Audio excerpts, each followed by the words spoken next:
காரணம், இந்தியாவை பொறுத்தவரை இந்த மருந்து துறை என்பது ஒரு மிகப்பெரிய இடத்தில் நாம் இருக்கிறோம் ஐயா. 2013-14 $15 பில்லியன் நாம மருந்து துறையில எக்ஸ்போர்ட் பண்ணோம், பார்மசூட்டிக்கல் எக்ஸ்போர்ட். இன்னைக்கு 2024-25 $30 பில்லியன், கிட்டத்தட்ட இரட்டிப்பாக்கி இருக்கின்றோம் வெளிநாட்டுகளுக்கு நாம் அனுப்பக்கூடிய மருந்து.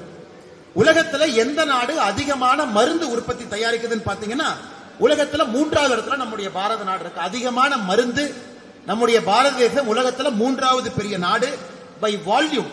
நாம மருந்து தயாரிக்கிறோம்.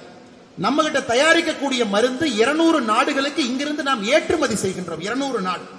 இன்னைக்கு நீங்க அமெரிக்கா பாத்தீங்கன்னா, அமெரிக்காவில் இருக்கக்கூடிய ஜெனரிக் மெடிசன், அதாவது ஒரு பிராண்ட் நேம் இல்லாத ஜெனரிக்காக இருக்கக்கூடிய மருந்து, அமெரிக்காவில் பயன்படுத்தக்கூடிய மருந்துல 40% இந்தியாவிலிருந்து நாம் அனுப்புறோம். இன்னைக்கு மேலை நாடுகளாக இருக்கக்கூடிய இங்கிலாந்து எடுத்துக்கிட்டீங்கன்னா, இங்கிலாந்துல இருக்கக்கூடிய ஜெனரிக் மருந்துல 33% இங்கிருந்து நாம் அனுப்புறோம்.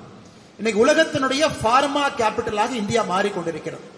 எந்த இடத்துல மருந்து இருந்தாலும் கூட அது பிராண்டடா இல்ல, ஜெனரிக் மருந்து இருந்தா அது இந்தியாவில இருந்து தான் வந்திருக்கும். அது போன்ற இன்னைக்கு இந்தியாவை பொறுத்தவரை பார்மா மருந்து துறை மிகப்பெரிய அளவில் முன்னேறி கொண்டிருக்கிறது.